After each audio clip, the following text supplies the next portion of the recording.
Réveille-toi, mon Dieu. Accomplis ton plan, accomplis ton plan, accomplis ton plan sur tes enfants et dans ta main, et dans ta main, et dans ta main, et dans ta main, et dans ta main, et dans ta main, oh Dieu, sur tes enfants. Manifeste-toi, mon Dieu. Accomplis ton plan, accomplis ton plan, accomplis ton plan sur tes enfants et dans ta main, et dans ta main, et dans ta main, et dans ta main, et dans ta main, et dans ta main, oh Dieu, sur tes enfants.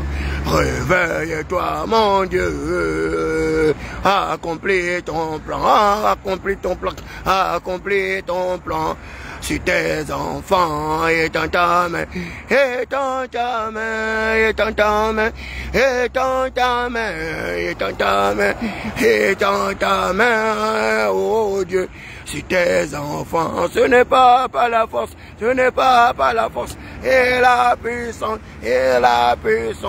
mais par mon esprit, dit l'Éternel.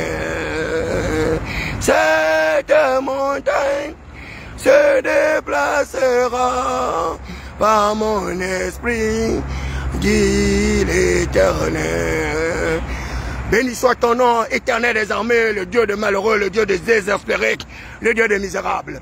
Mon nom c'est David Mberakouma, on m'appelle le prince Adouma, le minotaure de la baie de Cochon, la voix des sans-voix, la cristallisation des aspirations légitimes du peuple souverain, le garant de toute légitimation du pouvoir. Vous êtes à l'émission Atmosphère, intervention chirurgicale, électorale et judiciaire.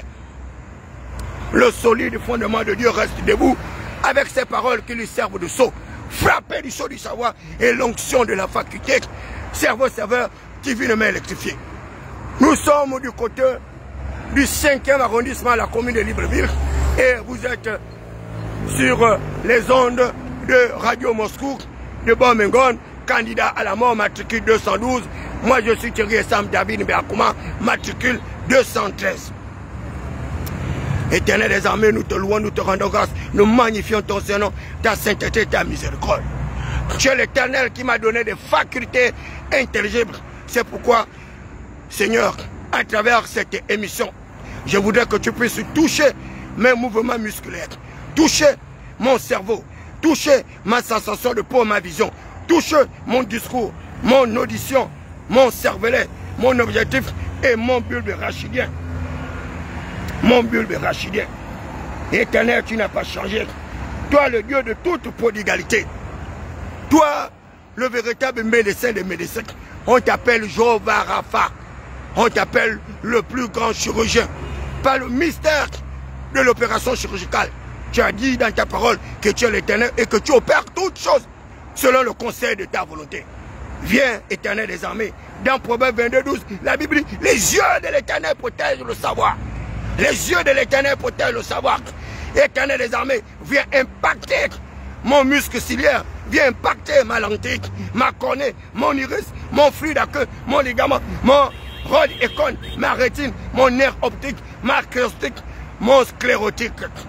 Dans le psaume 146, verset 8, la Bible dit, l'Éternel ouvre les yeux des aveugles. L'Éternel ouvre les yeux des aveugles. Vous êtes à l'émission Atmosphère.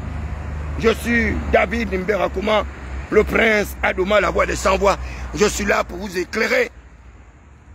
Je suis là pour vous apporter la lumière. Que l'Éternel puisse ouvrir vos yeux afin que vous puissiez, une fois de plus, apprécier la lumière au-delà de l'obscurité. Le thème de cette nuit, je l'ai intitulé « Les stigmates d'une gouvernance non institutionnalisée ». Les stigmates d'une gouvernance non institutionnalisée. Les stigmates d'une gouvernance non institutionnalisée a pour conséquence la personnification et personnalisation du pouvoir. Bonsoir. Le roi Louis XIV voulait incarner le totalitarisme de pouvoir, l'absolutisme de pouvoir. Et c'est pourquoi le roi Louis XIV pouvait se faire passer justement pour le souverain. Il disait que l'État c'était lui, Louis XIV. Mais Louis XIV ne savait pas que nous étions dans des gouvernances institutionnelles et non dans une monarchisation du pouvoir, la monarchie du droit divin. Et le roi Louis XIV va être périclité par l'élite française, par les démocrates français, et ils vont créer ce qu'on appelait la Révolution française de 1789. Et le roi Louis XIV va apprendre à ses dépens que l'État n'a jamais été lui. Il va être guillotiné avec son épouse. Parce que le peuple français va être victime d'un désenchantement, d'une désillusion avec la famine qui va gangréner les villes et villages. Et pour sauvegarder les intérêts du plus grand nombre de personnes, l'oligarchie française, la bourgeoisie française, le clergé français, avec l'élite française, vont créer la Révolution française pour mettre hors d'état de nuire le roi Louis XIV. Et nous allons assister à un nouveau règne, le règne des droits et libertés des personnes à travers la Déclaration universelle des droits de l'homme et des citoyens, qui va stipuler que tous les êtres humains naissent libres et égaux en droit et dignité et qui sont dotés de la personnalité juridique et qui doivent agir les uns les autres selon un esprit de fraternité. Vous êtes à l'émission Atmosphère, intervention chirurgicale électorale avec le médecin El Rafa Jurek. Et là nous allons rentrer progressivement dans la microbiologie, dans la macrobiologie, pour que nous arrivions à décomplexiser votre cerveau, pour que nous arrivions à oxygéner votre cerveau, pour que nous arrivions à déparasiter votre cerveau. Déparasiter le cerveau de ces semi-lettrés, ces analphabétisés, ces déscolarisés, sans base électorale, qui arrivent à chanter les cantiques et les louanges mortifères d'une gouvernance eschatologique, une gouvernance chromateuse, une gouvernance apocalyptique qui arrive justement à ne plus respecter les libertés publiques, les libertés individuelles. Je suis le prince Adouma David Mbelakoma, la voix des sans-voix, la cristallisation des aspirations légitimes du peuple souverain, frappé du sceau du savoir et l'onction de la faculté. L'onction de la faculté. La gouvernance institutionnelle nous a été promise par le chef de l'État Brice Oligui Nguema, celui-là qu'on a qualifié de Josué, de Moïse, du prince béton. Et il nous a parlé d'une gouvernance institutionnelle. La gouvernance institutionnelle, c'est caractérisé par l'absence de personnification et de personnalisation du pouvoir. C'est l'État qui est la forme la plus achevée du pouvoir. Mais qui est l'État? Cette entité abstraite, cette entité invisible, cette entité qui n'existe que dans le subconscient, dans la conscience réfléchie ou irréfléchie du plus grand nombre de personnes. Il n'y a pas d'État sans la population et c'est le peuple qui est le souverain. La souveraineté de l'État n'a rien à voir avec le peuple qui est le souverain. Il n'y a pas d'État sans le peuple et c'est le peuple le véritable légitimateur du pouvoir. C'est le peuple qui est le véritable souverain et la souveraineté c'est le pouvoir suprême, c'est l'hégémonie, c'est la suprématie, c'est le substratum. Le peuple c'est le substratum. Le peuple c'est l'hégémonie suprême. Le peuple c'est la suprématie suprême. Il n'y a pas d'État sans le peuple. Mais il n'y a pas de peuple également sans État. Fixé sur un territoire sur lequel s'exerce la puissance publique. Allez-y dire à tous ces ménopausés politiques, ces gérontocrates politiques sans base électorale, ces bourgeois plutocrates pseudo-émergents, sans aucune capacité, sans aucune vision, sans aucune possibilité justement d'aider les populations à atteindre les fondamentaux de leur succès, avoir accès à des minima sociaux, avoir accès à l'eau potable, avoir accès à l'énergie, avoir accès à des meilleures opportunités, à des meilleures conditions de vie existantes. Vous êtes au Gabon, un pays riche, à revenu intermédiaire de la tranche supérieure, considéré comme un scandale géologique, un scandale hydroélectrique, un scandale minier, mais dont le peuple vit comme des grenouilles, comme des cafards, comme des rats, comme des misérables. C'est un véritable paradoxe, une situation incompréhensible. Mais quelle est l'origine justement de cette situation de paupérisation, de misère, de pauvreté du peuple? Eh bien, c'est la problématique de la mal-gouvernance. La mal-gouvernance, la mal-dirigeance, la politique de détournement des fonds publics par bande organisée, la politique de l'impunité, parce que les gens développent en eux le réflexe de l'impunité politico-judiciaire.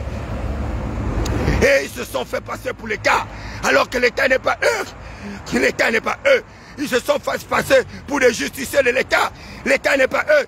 Ils se sont fait passer pour les magistrats de l'État. L'État n'est pas eux. L'État n'est pas eux. Et je vais vous apporter la preuve démonstrative que l'État n'est pas eux. Dans tous les systèmes de représentation, les systèmes de démocratie pluraliste, eh bien, c'est le peuple qui est le souverain. C'est le peuple qui est le légitimateur du pouvoir. C'est le peuple qui est le légalisateur du pouvoir.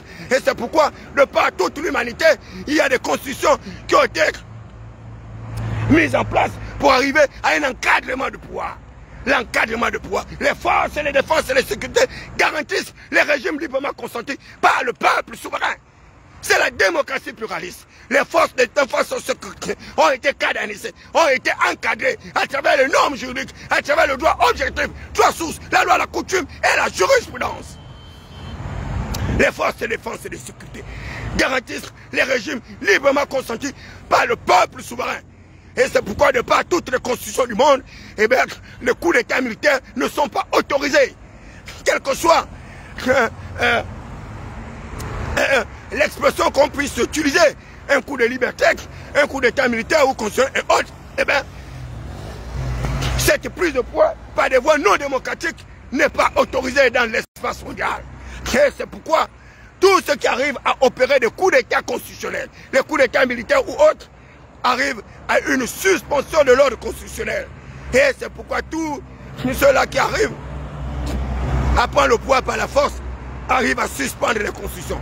Et c'est pourquoi au Gabon on a parlé justement d'une suspension de l'ordre constitutionnel et institutionnel à travers celui-là qu'on a appelé, je ne sais pas, le code de la transition au Cossage. Je ne sais pas sur quelle légitimation ce code a pu avoir le caractère juridique. Je ne sais pas sur laquelle légalité ce code a eu le caractère juridique. Mais quand cela ne tient, nous sommes dans le passé. Aujourd'hui, le peuple souverain est parvenu à légitimer le pouvoir au sommet de l'État. Donc nous sommes sortis progressivement de cette transition aux différentes meurtrissures. Une transition qui nous a jetés dans le tourment. Une transition qui nous a entraînés progressivement vers un désenchantement, une désillusion. La souveraineté populaire. La souveraineté populaire. C'est le peuple qui prend les décisions dans la souveraineté populaire. Et comme nous sommes dans des populations quand même assez expressives, avec des taux de natalité assez importants, eh bien, on quitte la souveraineté populaire pour une souveraineté représentative. La représentation de l'État. L'État doit être représenté parce que l'État est une personnalité fictive. Une personnalité du droit public. Une personnalité morale du droit public. Souveraine et territoriale. L'État n'a pas de visage. L'État n'a pas de domicile. L'État n'a pas de territoire. Parce que c'est un être invisible. Un être abstrait comme l'Éternel des armées, le créateur de tous les fondements de l'humanité. On va donner à l'État un corps physique à travers les dirigeants. Et c'est le peuple qui va légitimer justement le corps substratum de l'État. Et c'est pourquoi on parle de l'élection et de la démocratie. La démocratie pluraliste. Rien à voir avec les espèces de monarchisation du pouvoir du droit divin, où les gens arrivent à exercer le pouvoir de manière ininterrompue, parce que prétextant qu'ils seraient justement les légitimateurs, des héritiers légitimes ou les collatéraux d'une espèce d'héréditation du pouvoir par des voies divines. Et c'est ce qu'on appelle la monarchisation du pouvoir. La monarchie du pouvoir, vous la trouverez justement en Arabie Saoudite, au Maroc, en Espagne et autres. Mais vous ne retrouverez pas une espèce de monarchisation du pouvoir dans les peuples africains, mais quand bien même, il y a une espèce justement d'autocratisme du pouvoir dans ces différents pays, où l'absolutisme du pouvoir est la véritable gangrène. Vous arrivez au Congo, 43 ans de règne de gouvernance. Au Gabon, 56 ans de règne de gouvernance. En Guinée-Équatoriale, 48 ans de règne de gouvernance. Ainsi de suite, partout dans la sous-région, sous le giron français, cette France métropolitaine, esclavagiste et négrière, c'est là qui est à l'origine de toutes les afflictions et de toutes les meurtrissures des peuples africains. La France, dont nous devons naturellement remettre en question notre partenariat sur le plan militaire, notre partenariat sur le plan bilatéral et même sur le plan multilatéral. La France métropolitaine. Cette France qui arrive à manipuler l'opinion à travers des politiques publiques eschatologiques, des politiques publiques comateuses, des politiques publiques centrées justement sur les intérêts de la France au détriment des intérêts du peuple africain. Et sans cela, que la gouvernance politique étatique de Burkina Faso a une particularité. Et je voudrais rendre un hommage particulier au capitaine Ibrahim Traoré, ce leader africain panafricaniste aujourd'hui, qui fait la fierté des peuples africains, parce qu'il arrive à justement développer les politiques publiques sur la souveraineté des États.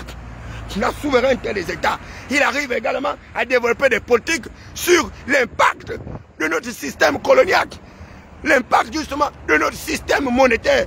Et sans cela, que la conférence de Kémy Séba aurait été pour David M'Bengouma un véritable stimulateur, un véritable excitateur pour pouvoir justement apporter une aide réfléchie à cette population africaine déscolarisée, analphabétisée, frappée de tétraplégie, de néplégie, frappée de morosité, avec une espèce de pauvreté la plus inimaginable, avec une paupérisation des plus incroyables aujourd'hui, avec la multiplicité des sans-abri dans le grand Libreville. Eh bien, moi, David M'Bengouma, je préfère rompre le silence et ne pas cautionner ce qui se fait dans mon pays. Le pouvoir représentatif. Le pouvoir représentatif actuel, incarné par Brice Koté Oligui Nguema, qui a eu la caution morale du peuple souverain à travers le suffrage universel, où il a été plébiscité à hauteur de 94% de voix. 94%, eh bien c'est un plébiscite. C'est une communion fraternelle. Malheureusement, 2 mois après la prise de pouvoir par les voies démocratiques de Brice Koté Oligui Nguema, le peuple s'est réveillé désenchanté, désillusionné. Et aujourd'hui, ce peuple qui a apporté sa caution morale, ce peuple qui a apporté justement son affinité, son amour, sa solidarité à l'égard de Brice Koté Oligui Nguema, aujourd'hui se retrouve à la Belle Étoile. Et là, je suis du côté du 5e arrondissement où j'ai trouvé un abri de fortune sous un lampadaire avec certainement une possibilité pour moi de dormir sous ce lampadaire sans pouvoir justement m'inquiéter de quoi que ce soit, puisqu'il y a un état-major de police d'intervention du camp Michel Birkoundou qui se trouve là. Et voilà comment on a réduit David M'Bengouma, le prince Adouma, à la mendicité. Voilà comment on a transformé David M'Bengouma en mendiant, en créotèque, en chacaloque, en indigné et en pestiféré, déguerpi justement du territoire de pleine rôtie, qui n'est rien d'autre que la propriété justement du peuple souverain, dont on a fait croire que ce serait l'État qui serait propriétaire de toutes les terres, un État fictif qui n'a aucune appartenance idéologique, qui n'a aucun caractère idéologique, qui n'a d'ailleurs aucune langue, aucun attribut, un État qui n'a aucune compétence, aucune capacité, si ce n'est la compétence tirée par la légitimation du pouvoir qui est le peuple souverain. Bonsoir, très chers collègues, comment ça va? Ah, d'accord. Oui, oui, je suis en pleine émission. Atmosphère. Voilà, lui, c'est mon collègue de la 29e promotion de l'école de préparation administrative. Un cadre brillant, d'ailleurs, il vient là, il sort du travail. C'est un membre de catégorie A, hiérarchie A2, donc il est de passage et il vous salue. Voilà, merci, très cher frère. On garde le contact. Voilà, donc ce sont mes collègues et nombreux sont au gouvernement, ils n'ont pas de collègues, ils n'ont pas les papiers Bobby Sangoubien. Et puis encore, les chargés de mission et conseillers de chef d'État qui n'ont pas les papiers, les journalistes, journaleux, avec des niveaux de 4e, sans certificat d'études primaires élémentaires, sans certificat d'études primaires indigènes. Et ce sont eux qui font la pluie et le beau temps dans l'ère de la 5e République, où on favorise les criminels, on favorise les laissés pour compte sur auto, les marginaux, les exclus de la croissance économique, des gangsters, des voyous de tout acabit et de tout poil. Et ils n'arrivent pas à aborder les problématiques, les enjeux de demain comme le fait David M'Bengouma. Ils sont obligés d'appeler des cochons grattés libanais pour pouvoir m'insulter avec des braqueurs à main armée, des voleurs, des gangsters, des voleurs de véhicules, des vendeurs de cannabis, des chambres indiennes avec les drogues douces et autres, pour pouvoir apporter des réponses contre David Bakoma. Mais ce sont des gripouilles mouillés. Ce sont des gripouilles mouillés. Vous pouvez écrire des textes pour les attribuer à ces déscolarisés analphabétisés sortis de prison. Mais vous ne changerez rien du fait que moi, je suis le père de la réponse. On m'appelle Mwana Saba, le dieu de la destruction. Et je vous le dis, je vais vous faire vivre un phénomène électoral de plus incroyable dans notre pays. Vous allez arriver à un tsunami électoral où je vais vous démystifier. Et tous les différents candidats qui ont soutenu les casses seront copieusement battus. Et moi, David Bakoma, je serai le directeur de campagne de tous les laissés pour compte sociétaux. Et je vous ferai mordre la poussière dans toutes les circonstances administratives et territoriales. Et vous me voyez partout, tel un microbe, un parasite, un bactérie. Pour une bactérie, pour pouvoir justement ne pas vous permettre d'aller à l'Assemblée nationale. Pour que nous n'ayons pas une Assemblée nationale monocolore.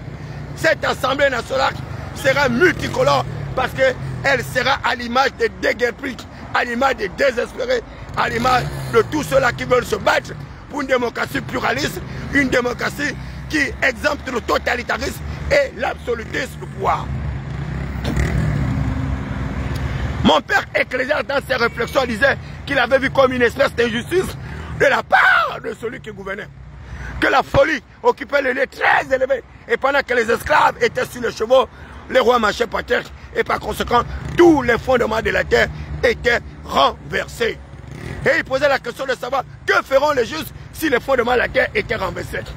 Et il répondait que les justes iront se réfugier à la montagne de l'Éternel. Car la montagne de l'Éternel ne chancellera jamais. La montagne de l'Éternel ne chancellera jamais. Pour arriver à Canaan, il vous faut naturellement vous battre. Il vous faut naturellement développer les armes de résistance contre l'oppression satanique, contre l'oppression démoniaque, contre la malveillance des êtres humains. Nos pouvoirs représentatifs, l'État va être représenté par le peuple souverain à travers ses dirigeants. Et l'un des premiers représentants de l'État n'est rien d'autre que le chef de l'État qui a reçu la caution morale du peuple souverain à hauteur de 94% à travers justement un régime politique exaltant le totalitarisme où le chef de l'État serait non seulement le chef de l'exécutif, où il serait président de la Bible, chef de l'État, le président, premier ministre également chef du gouvernement, garant des institutions, président du Conseil supérieur de la magistrature, chef suprême des armées et autres. Et dans ces régimes totalitaires, eh bien, il n'y a pas de principe séparatoire de pouvoir qui a été énoncé par Montesquieu dans l'esprit de la loi. Qui disait qu'il avait identifié trois sortes de pouvoir. Le pouvoir exécutif, le pouvoir législatif et le pouvoir judiciaire. Et d'ailleurs, un quatrième pouvoir, le pouvoir de communication, où vous avez tous les pestiférés, tous ceux-là qui ont abandonné leurs études, ceux-là qui n'ont pas pu éclore leur génie et qui arrivent par extraordinaire devenir des journalistes de pécadilles, des journalistes de bas niveau, de bas étage, sans aucune formation, sans aucune capacité, sans aucune expertise.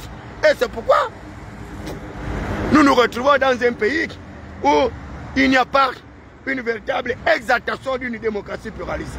Parce que les journalistes sont corrompus, ils sont à l'image justement des syndicalistes, des clochettes et pécadilles, avec les organisations non gouvernementales contrefaites, où les gens sont à la recherche justement des minima sociaux pour pouvoir satisfaire leur curiosité, leur fantasmagorie intellectuelle, parce qu'ils n'ont pas les papiers.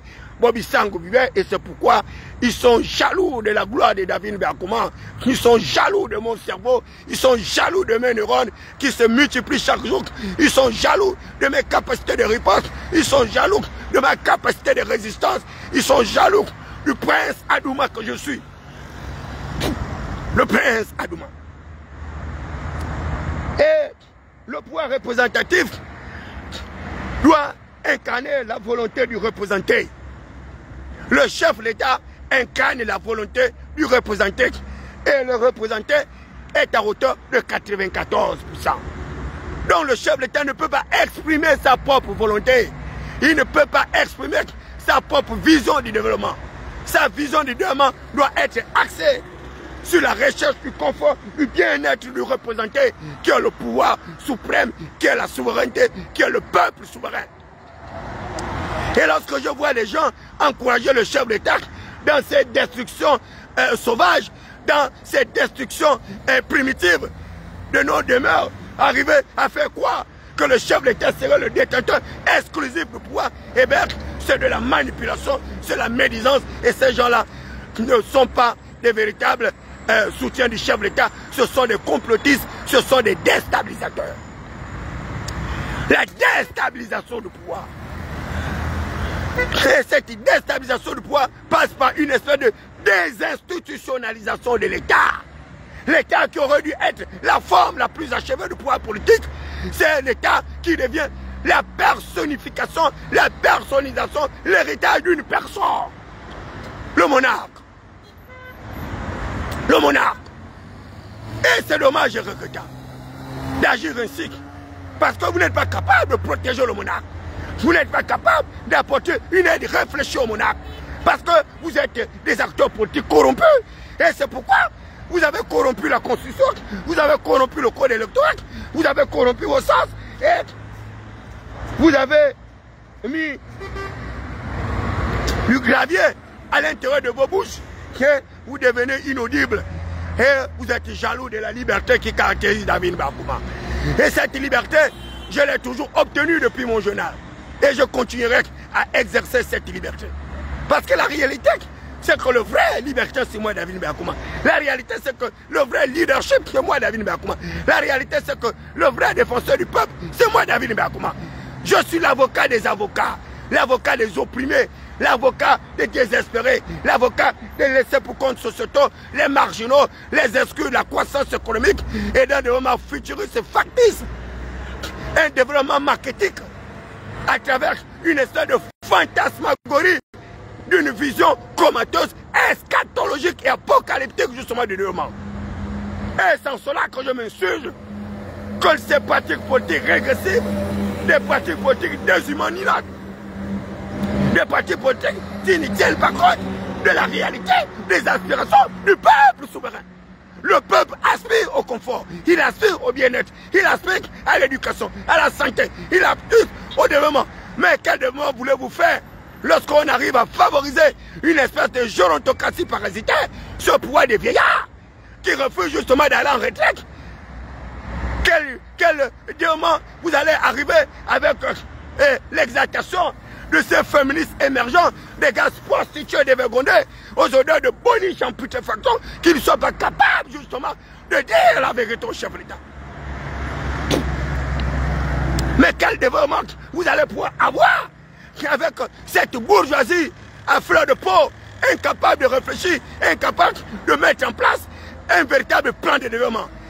Un développement planifié, un développement justement qui soit exemple justement des inégalités sociales, des écarts de conditions, un développement qui soit capable de favoriser l'état de droit, la lutte contre la corruption, la lutte contre la concussion, la lutte contre le détournement de fonds publics par bande organisée, une véritable réorganisation de notre espace économique pour arriver justement à susciter des politiques keynésiennes, des politiques de relance de la croissance économique par la stimulation de la croissance grâce à la politique de grands travaux, grâce à des investissements multiformes pour relancer justement cette croissance économique à travers des investissements dans les unités productives pour lutter contre la pauvreté, lutter contre l'exclusion, lutter contre le chômage et autres.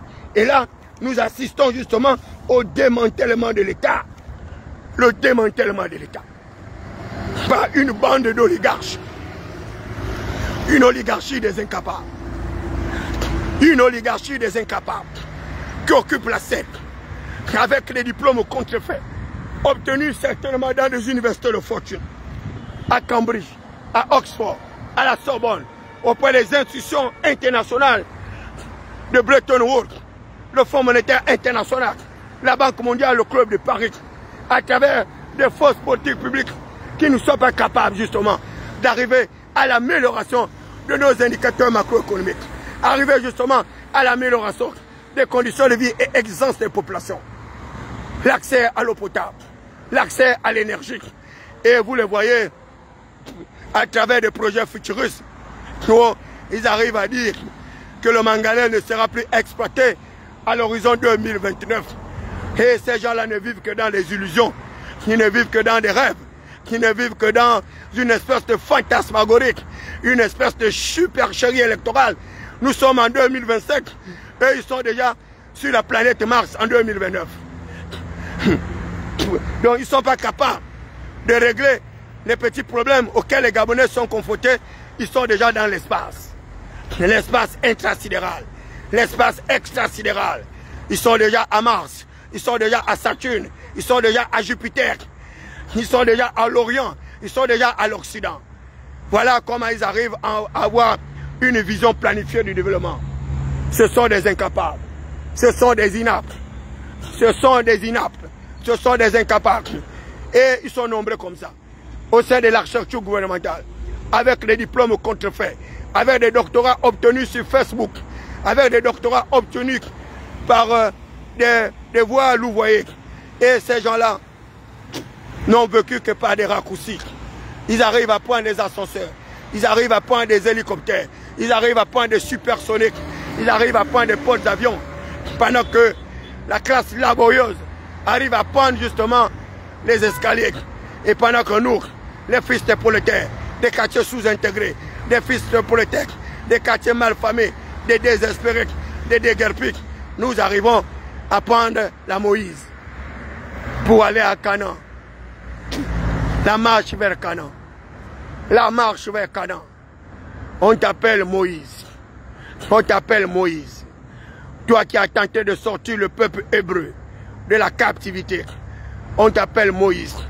Toi qui n'as pas pu sortir le peuple captif pour arriver à Canaan par le bâton de Moïse, par la verge d'Aaron.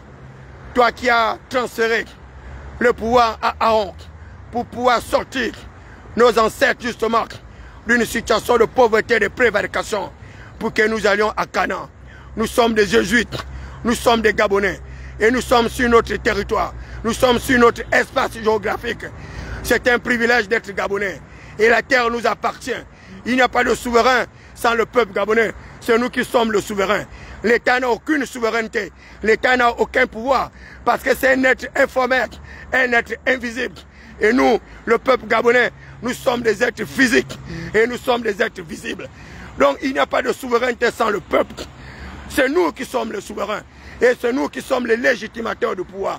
Et c'est pourquoi, au cours de ces processus électoraux à venir, moi, David Béakouma, candidat déclaré dans le 3e arrondissement de la commune de Libreville, j'appelle les satrapes, j'appelle les docteurs, j'appelle les mages, j'appelle les pharisiens, j'appelle tous les corps célestes en mutation, j'appelle le Dieu de nos ancêtres, le Dieu de Mbérakouma, le Dieu de Bandungouk, chante tambourin, sacrificateur, adorateur de l'Éternel.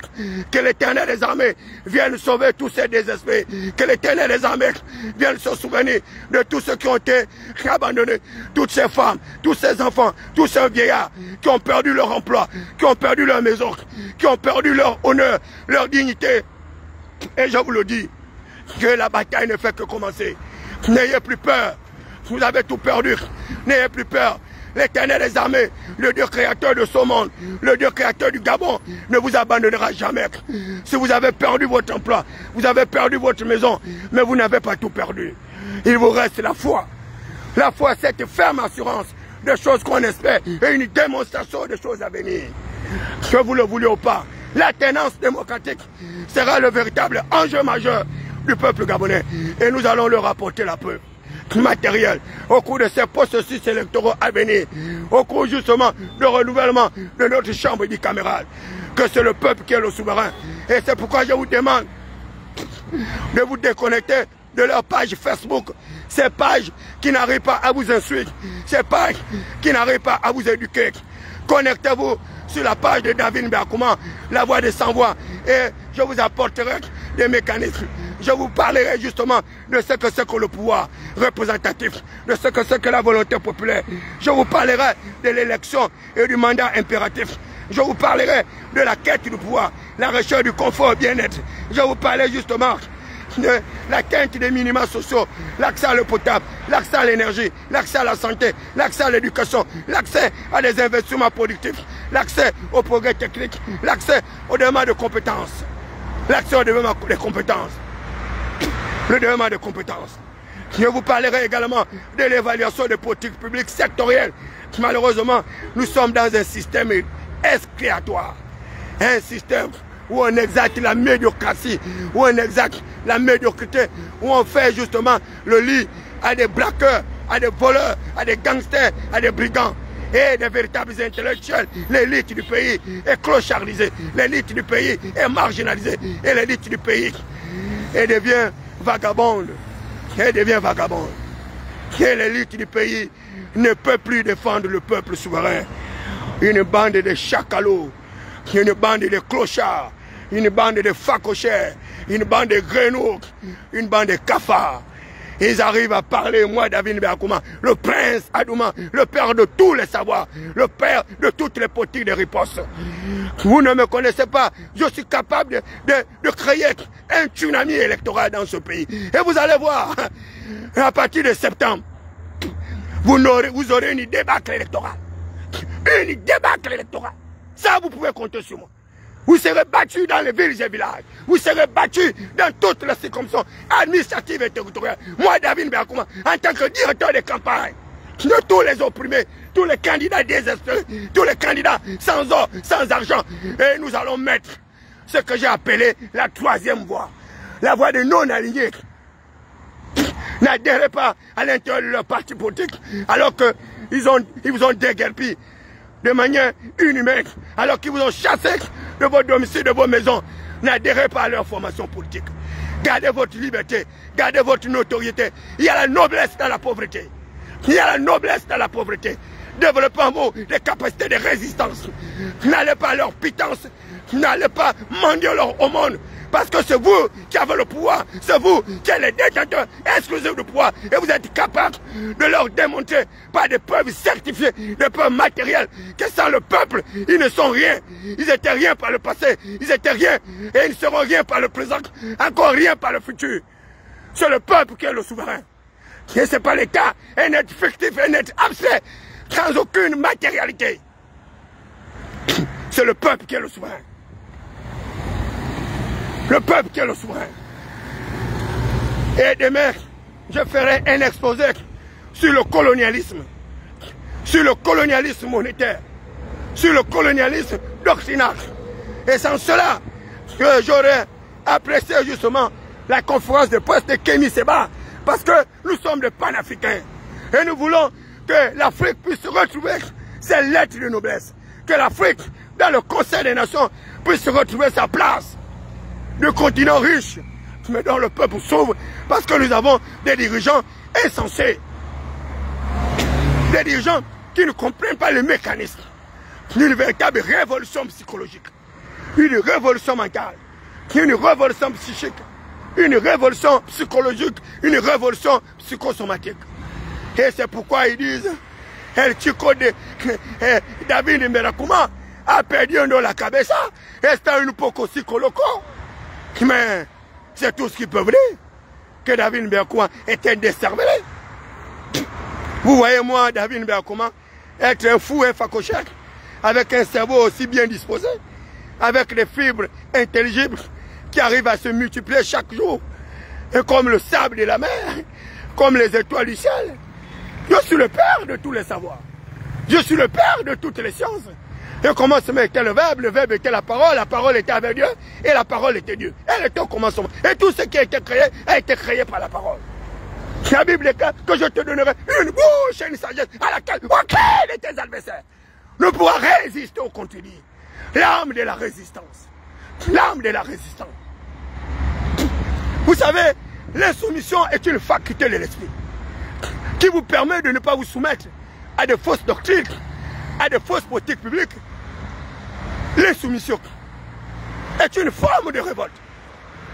Parce que mon père Karl Marx, le père de l'insoumission, mon père Jean-Luc Mélenchon, le père de l'insoumission, mon père Nelson Mandela, le père de l'insoumission, mon père Martin Luther King, le père de l'insoumission, ma mère Teresa, la mère de l'insoumission, l'insoumission est une faculté qui vous permet de ne pas accepter l'arbitraire, de ne pas accepter les inégalités sociales, de ne pas accepter la pression, parce que l'oppression rend le sage insensé. C'est l'oppression qui rend les gens malades. C'est l'oppression qui est à l'origine de tous ces fous-là que vous rencontrez sur votre espace territorial, à cause de la malgouvernance, où vous avez des médecins qui ne sont plus capables justement de réparer leur tort, alors qu'ils ont fait le vœu d'Hippocrate, le serment justement de guérir les malades. Et un dirigeant est un médecin. Il doit avoir pratiqué la médecine du travail. Un dirigeant est un psychologue. Un dirigeant est un psychiatre. Un dirigeant est un psychosomate. Un dirigeant est un médecin réparateur de tort. Et c'est pourquoi je voudrais une fois de plus attirer l'attention de Brice Koto Ligindima sur la vigilance et retenue prudente dans cette casse qui devient de plus en plus emmerdante, dans cette destruction qui devient de plus en plus inacceptable et intolérable. Et vous êtes en train de préparer vous-même les ingrédients d'une véritable rébellion, d'une véritable révolte. Excellent Monsieur le Président Abiy, chef de l'État, avec toute la force de mon intime conviction, je vous exhorte de bien évaluer ces politiques publiques en matière de déguerpissement. Les déguerpissements actuels sont des déguerpissements sauvages. Ce sont des déguerpissements qui portent atteinte à la dignité des Gabonais. Et vous l'avez dit lors de votre prise de pouvoir, que vous êtes venu restaurer la dignité des Gabonais. Et la restauration de la dignité des Gabonais ne peut pas vous permettre de laisser ces Gabonais au bord du gouffre. Ne peut pas vous permettre de laisser les Gabonais au carreau. Ne peut pas vous permettre justement de faire de ces Gabonais des lépreux, des malheureux, des misérables. Alors qu'il y a un passé relativement récent. Vous étiez le Josué, vous étiez le Moïse, vous avez toutes les appellations. Et le peuple était derrière vous. Et le peuple vous a apporté son soutien, sa compassion, son amour. Mais regardez comment vous récompensez ce peuple-là. Regardez comment vous me récompensez, moi, David Berkouma, qui était votre directeur de campagne, avec les meilleurs résultats. 3e arrondissement. Dans toute la pointe de l'Est, nous avons les meilleurs résultats. Et vous m'avez récompensé à monnaie de singe, avec vos collaborateurs qui ont matraqué David Berkouma, qui ont tenté d'humilier David Berkouma, qui ont flagellé David Berkouma, qui ont volé ma nomination, qui ont volé mon argent, qui ont volé mon véhicule que vous avez acheté. Et pour m'avoir acheté un petit véhicule, ils arrivent à mentir dans les villes et villages que j'avais mendié auprès de son excellence. Je suis loin d'être un mendiant. Je suis un fils de palais depuis des temps immémoriaux. J'étais le fils du palais d'Omar Bongo Ondimba, avec 5 décrets présidentiels. J'étais le fils de palais d'Ali Bongo Ondimba, où j'ai dormi dans son palais pendant 1 mois. J'ai été également le fils de votre palais, où vous m'avez reçu avec honneur, avec respect, avec dignité. Un prince ne mendie pas, un prince ne s'humilie pas, un prince ne s'agenouille pas, un prince reste debout. Et c'est parce que je suis un vertébré et que j'ai une colonne vertébrale que je reste debout pour vous dire d'avoir une retenue prudente. Parce que vous êtes en train de vous éloigner de votre vision. Vous êtes en train de vous transformer en une autre personne. Vous êtes le libérateur. Et je vous exhorte de respecter votre engagement.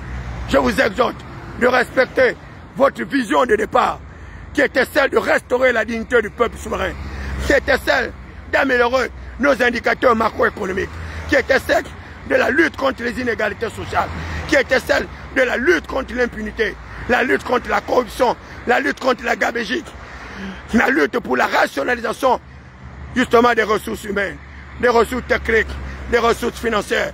Un dirigeant est un père de famille, un père aimant.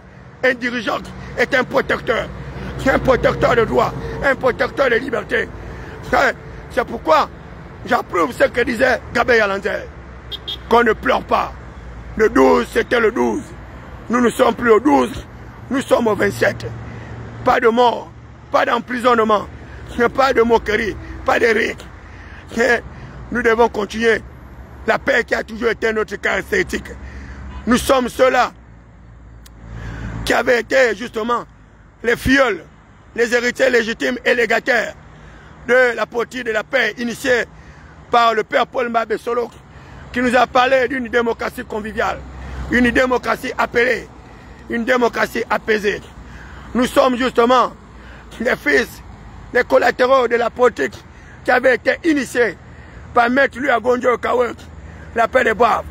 Et c'est pourquoi, excellent monsieur le président de la République, chef de l'État, je vous exhorte de sursoir à cette opération, de procéder à une évaluation des premières classes. Parce que la poursuite de cette opération est un danger. Parce que les Gabonais qui dorment dans des abris de fortune, qui dorment à la belle étoile, sont à l'image de votre gouvernance. Et c'est